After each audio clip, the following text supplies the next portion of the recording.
विश्व में विद्या का प्रसार करने के लिए शिक्षा का माध्यम बनाया गया। विद्या ही जीवन की सबसे कठिन साधना है जो ज्ञान का लक्ष्य साधती है। अज्ञान में भटकने वाले मानव पशु के समान है। ज्ञान ही मानव का परम लक्ष्य है जिससे ईश्वर की प्राप्ति संभव हो सकती है। ईश मिलन के अतिरिक्त कोई अन्य उद्देश्य इस शरीर का नहीं है।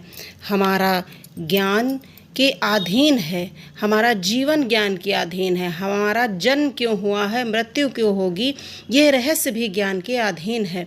शिक्षा ही इस ज्ञान वृक्ष का बीज है। शिक्षा देश का बल है, संसार का संबल है। विद्या जीवन का संपूर्ण सार है। त्रेता में भगवान राम ने मुनि श्रेष्ठ वशिष्ठ के गुरुकुल में विद्या पाई। द्वापर में कृष्ण ने श्री ऋषि संदीपनी के आश्रम में विद्यार्जन किया। गुरुओं के सानिध्य में दोनों ने अद्भुत शक्तियां अर्जित की। शिक्षा का तात्पर्य विद्या के लिए मानव मात्र को सुपात्र बनाना है और विद्या का उद्देश्य ज्ञानार्जन है। ज्ञान ही ईश्वर है, सत्य है, शिव है, सुंदर है। यही अमृतपान है, मानवता का अमृतत्व है। भारत में गुरु शिष्य परंपरा का प्रतीक शिक्षक दिवस छात्रों द्वारा अध्यापकों के लिए संकल्प और प्रेरणा का समय है। चरित्र द्वारा संपूर्ण गुणात्मक शक्ति को ग्रहण करने का काल है। शिक्षा से ज्ञान और उद्धार का मार्ग खुलता है। ज्ञान से मोक्ष का द्वार मिलता है। इसलिए क्रमिक विकास की यह गति केवल शिक्षा से ही संभव हो सकती है। शिक्षा को मानव विकास का शीर्ष सघन मानना चाहिए। यही वो साधन है जिससे जीवन का उद्धार संभव है। शिक्षा घर से आरंभ होकर पाठशाला और विश्वविद्यालय तक पल्लवित होती है।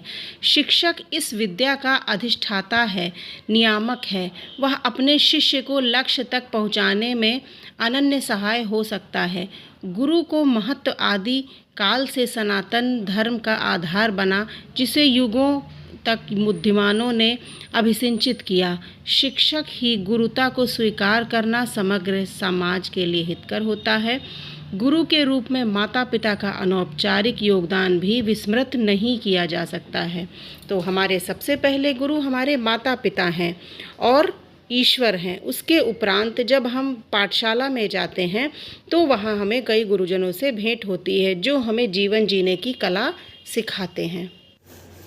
भारतीय संस्कृति में गुरु शिष्य परंपरा प्राचीन काल से चली आ रही वो परंपरा है जिसमें गुरु अपना संपूर्ण ज्ञान शिष्य को प्रदान करने का प्रयत्न करते हैं। ये परंपरा हिंदू, सिख, जैन, बौद्ध आदि सभी धर्मों के समान रूप से पाई जाती है।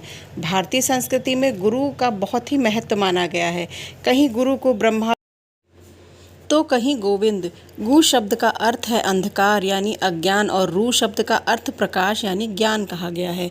अज्ञान को नष्ट करने वाला जो ब्रह्म रूप प्रकाश है वही गुरु है। आश्रमों में गुरु शिष्य परंपरा का निर्वहन होता रहा। भारतीय इतिहास में गुरु की भूमिका समाज को सुधार की ओर ले जाने वाले मार्गदर्शक के रूप में होने के साथ क्रांति को दिशा दिखाने वाली भी रही है। इसलिए हमारी संस्कृति में गुरु का स्थान ईश्वर से भी ऊपर माना गया है।